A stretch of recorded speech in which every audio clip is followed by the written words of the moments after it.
Ó Mãe Santíssima, intercedei por nós para que possamos bem compreender os ensinamentos de vosso Divino Filho, nosso Senhor e Salvador Jesus Cristo, e as explicações dos pais da Igreja.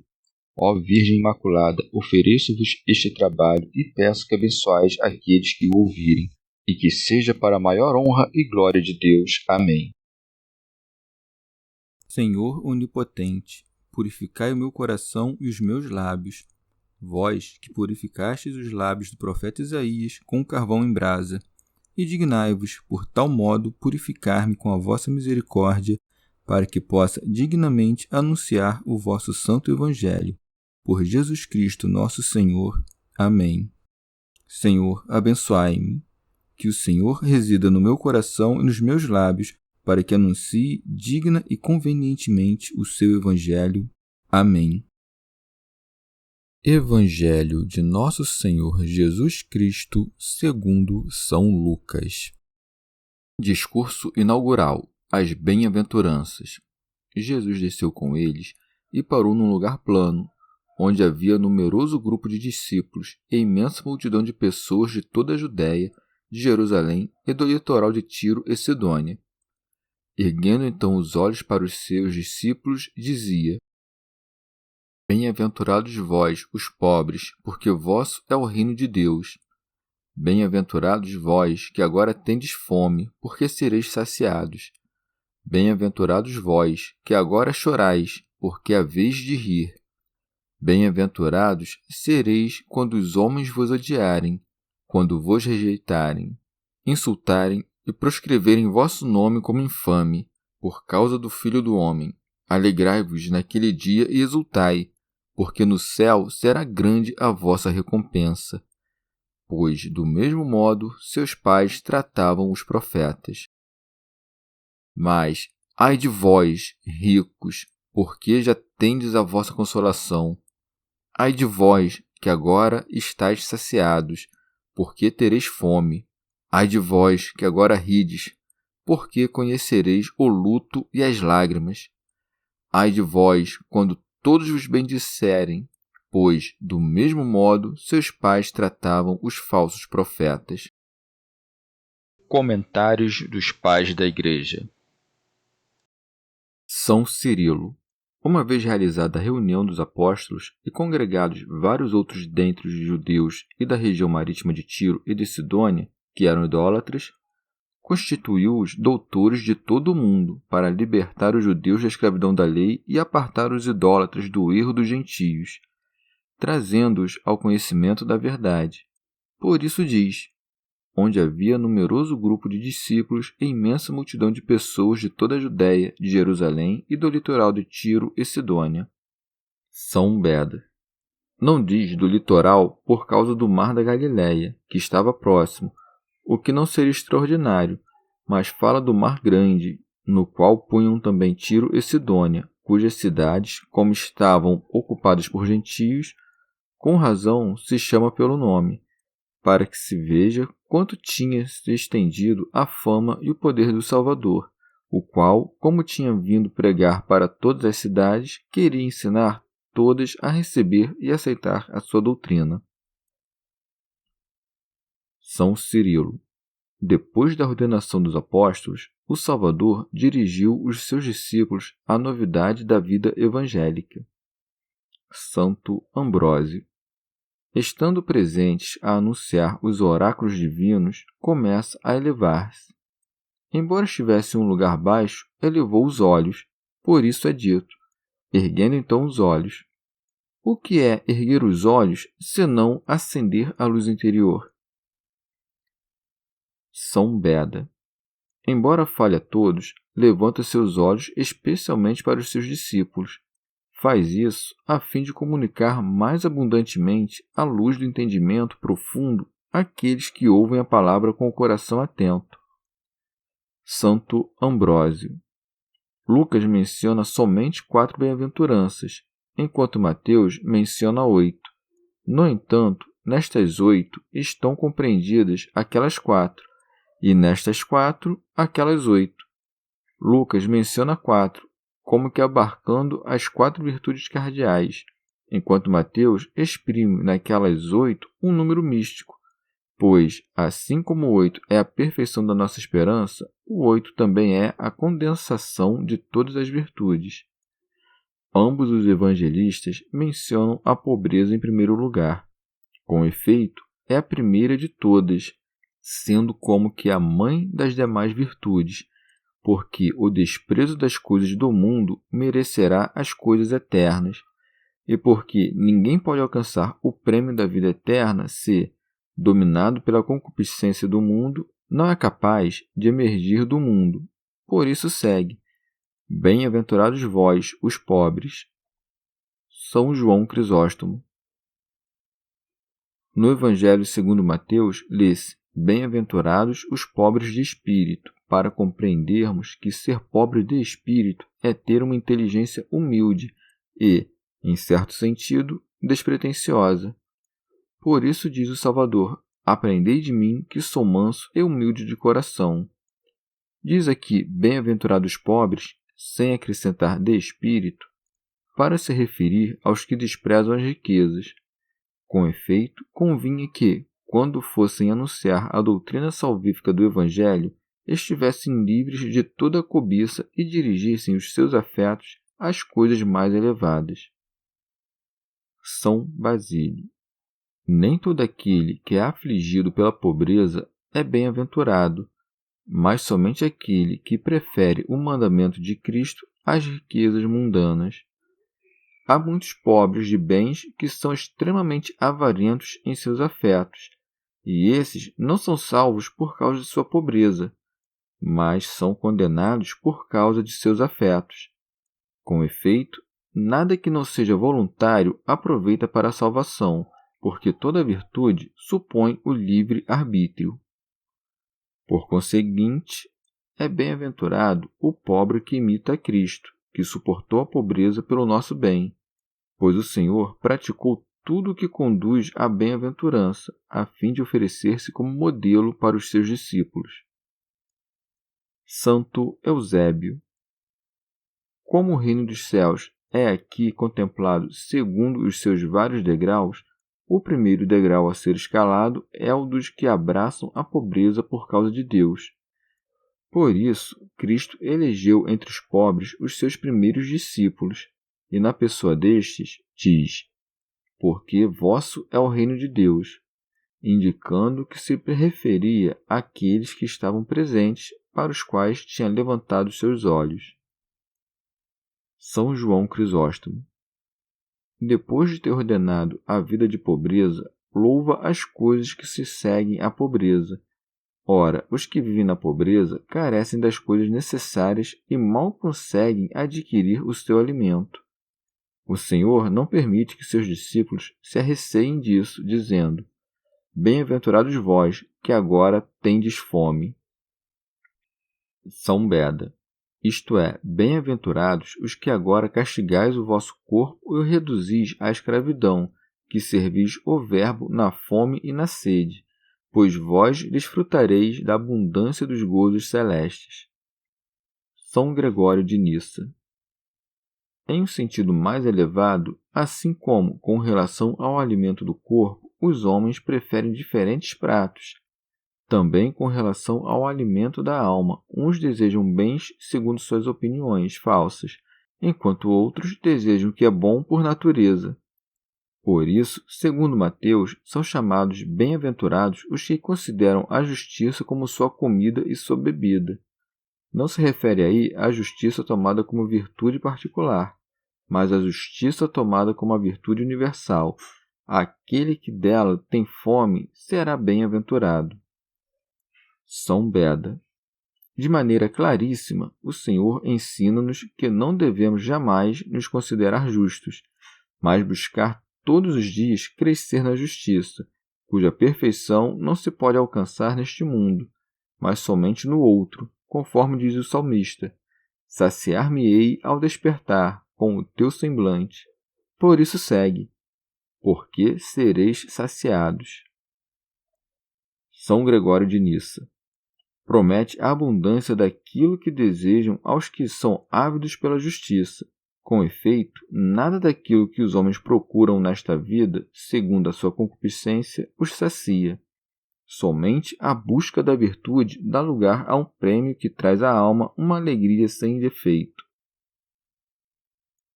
São Cirilo. Segue-se à pobreza não só a falta das coisas que proporcionam prazer, mas também o semblante fechado por causa da tristeza. Por isso segue: bem-aventurados vós, que agora chorais. Chama bem-aventurados não os que simplesmente derramam lágrimas, pois isso é comum tanto aos fiéis como aos infiéis, quando algo triste lhes acontece, mas somente aqueles que se afastam da vida vazia e devotada aos desejos da carne, repelindo os prazeres e quase derramando lágrimas por aborrecerem as coisas do mundo. São João Crisóstomo. A tristeza experimentada por causa de Deus é uma grande coisa e dá origem à penitência, que leva à salvação. Por isso Paulo, quando não tinha mais pecados próprios por que chorar, chorava pelos pecados alheios. Essa tristeza é a matéria da futura alegria. Por isso segue: porque há vez de rir. Ainda que não possamos fazer nada pelo bem daqueles por quem choramos, fazemos um bem a nós mesmos. O que chora desse modo os pecados alheios não deixará de chorar pelos seus próprios. Mais que isso, não cairá tão facilmente no pecado. Não nos entreguemos, portanto, à dissolução nesta vida tão curta, mas suspiremos pela vida infinita. Não busquemos os prazeres onde nasce, no mais das vezes, o pranto e a dor, mas nos entristeçamos com a tristeza que faz nascer o perdão. O Senhor muitas vezes é visto chorando, rindo, jamais. São Basílio. Promete, pois, o riso aos que choram, não de fato o som emitido pela boca, mas a alegria pura e livre da amargura de qualquer tristeza. São Beda. É bem-aventurado quem, pela riqueza da herança celestial, pelo pão da vida eterna e pela esperança das alegrias celestiais, deseja sofrer o pranto, a fome e a pobreza. E muito mais bem-aventurado é quem não teme conservar a virtude em meio à adversidade. Por isso segue: bem-aventurados sereis quando os homens vos odiarem. Com efeito, ainda que lhe dediquem ódio em seus corações perversos, não podem fazer dano ao coração que é amado por Cristo. Quando vos rejeitarem, repilam e expulsem da sinagoga. Cristo socorre e fortalece. Segue: quando vos insultarem, carreguem de injúrias o nome do crucificado. Ele ressuscita os que morrem com ele e os faz sentar ao seu lado nos céus. Prossegue: e proscreverem vosso nome como infame. Aqui refere-se ao nome de cristãos, que os gentios e os judeus tantas vezes tentaram, tanto quanto lhes era possível, apagar da memória, e que tantas vezes foi desprezado pelos homens, sem que houvesse outro motivo para isso a não ser o ódio que tinham do Filho de Deus, pois os fiéis quiseram fazer do nome de Cristo o seu nome. Ensina, portanto, que serão perseguidos pelos homens, mas depois serão abençoados para serem mais que homens. Por isso segue: alegrai-vos naquele dia e exultai, porque no céu será grande a vossa recompensa. São João Crisóstomo. O significado das palavras grande e pequeno deve ser medido de acordo com a dignidade daquele que as profere. Perguntemos então: quem prometeu uma grande recompensa? De fato, se fosse um profeta ou um apóstolo, poderia ter estimado como grande o que é pequeno, mas foi o Senhor, que possui tesouros eternos e riquezas que transcendem a compreensão humana, quem prometeu uma grande recompensa. São Basílio. Às vezes, disse grande em sentido absoluto, como é grande o céu e é grande a terra, às vezes comparativamente, como um grande cavalo ou um grande boi, os quais são grandes em comparação com outros de sua mesma espécie. Assim penso que a recompensa concedida àqueles que sofrerem opróbrios por causa de Cristo não será grande apenas em comparação com as recompensas terrenas, mas em si mesma e enquanto dom de Deus. São João Damasceno. Tudo aquilo que pode ser medido e contado é concedido dentro de certos limites. Aquilo, porém, que por sua excelência transcende toda medida e todo número, diz-se grande e numeroso de maneira indeterminada. Por exemplo, quando dizemos que grande é a misericórdia de Deus. Eusébio.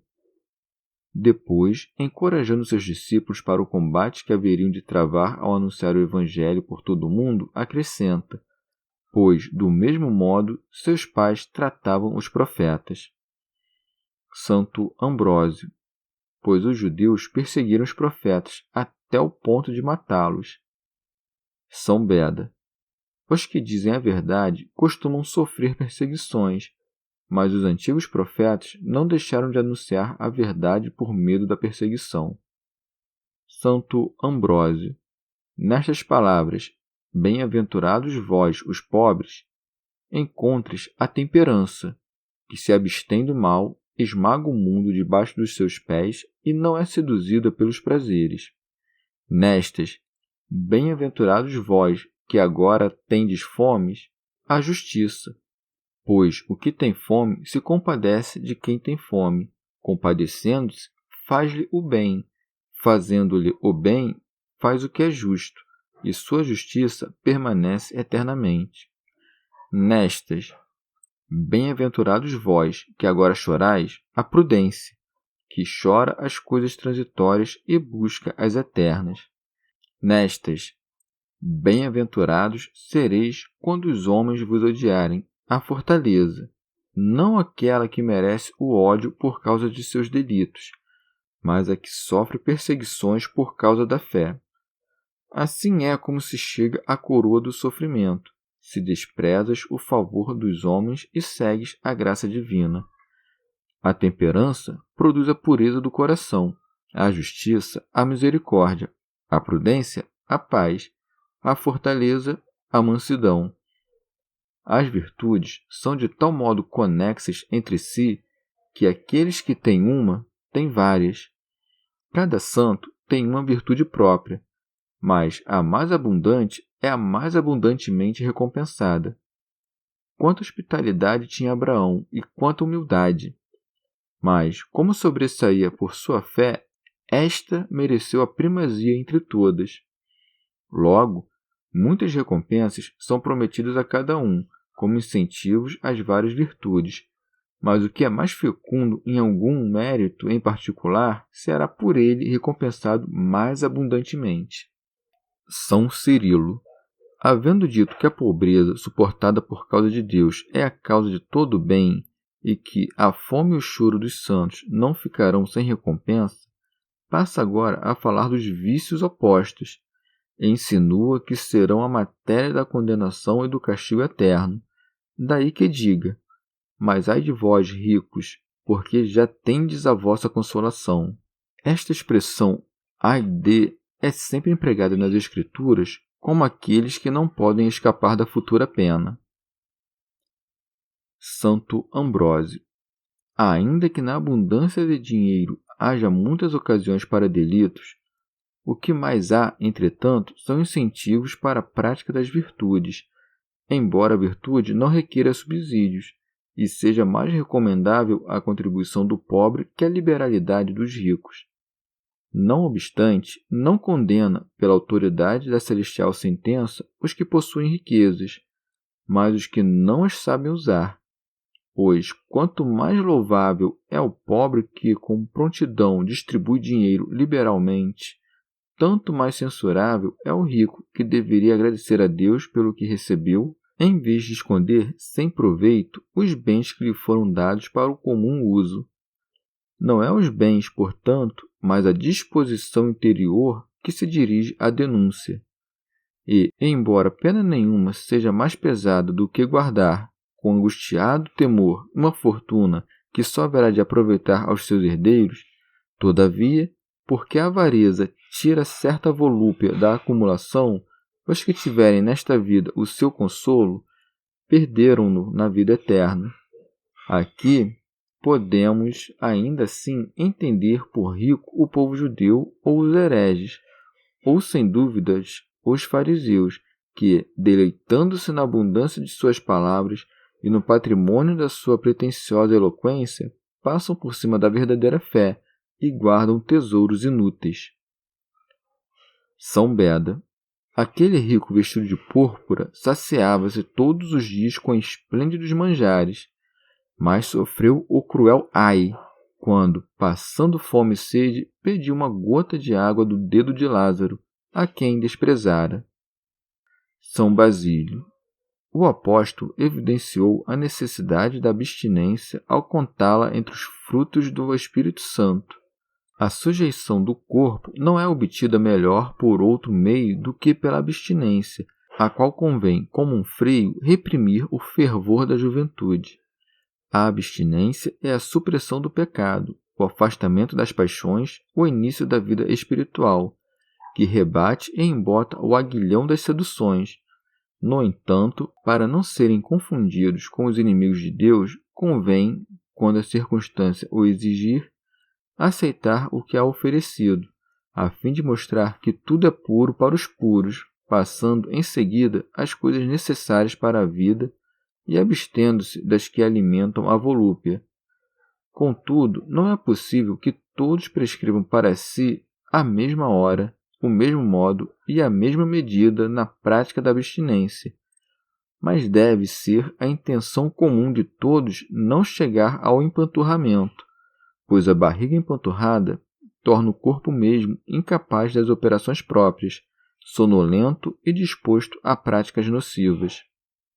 São Beda.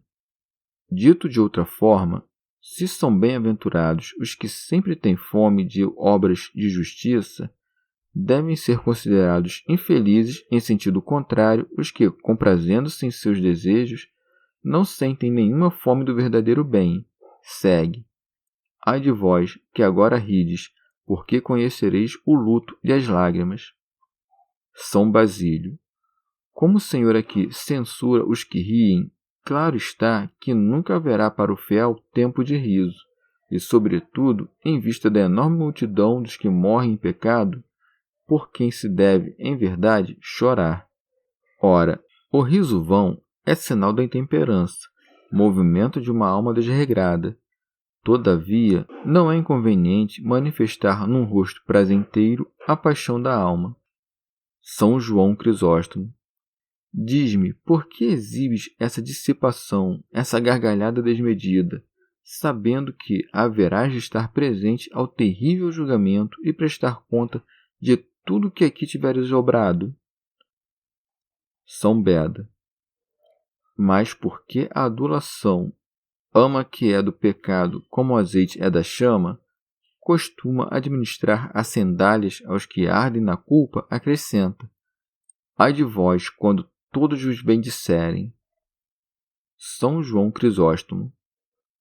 O que aqui é dito não contraria o que disse o Senhor em outra passagem: assim brilhe a vossa luz diante dos homens, para que vejam as vossas boas obras e glorifiquem o vosso Pai, não a vós mesmos. A vanglória, com efeito, é perniciosa. Dela se origina a iniquidade e o desespero, e a mãe dos males, a avareza.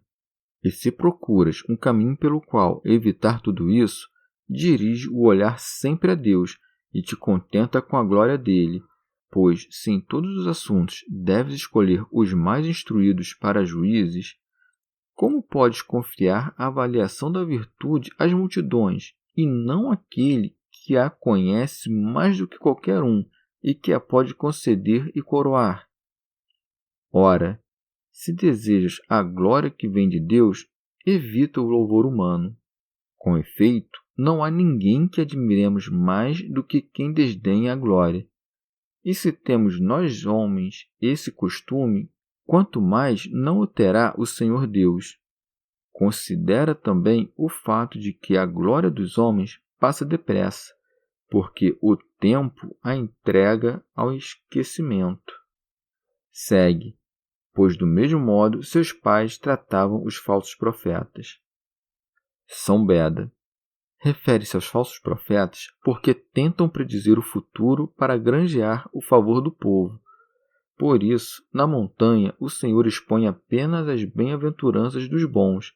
Já na planície, descreve também as dores dos maus. É que, aos ouvintes ainda rudes, é necessário constrangê-los pelo medo.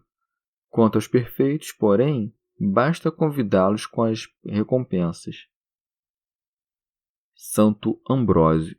Observa que Mateus incitou o povo à virtude e à fé com recompensas. Lucas, porém, usa o terror das futuras penas para afastá-los dos crimes e pecados. Chegamos ao fim de mais um dia de comentários da Catena Áurea.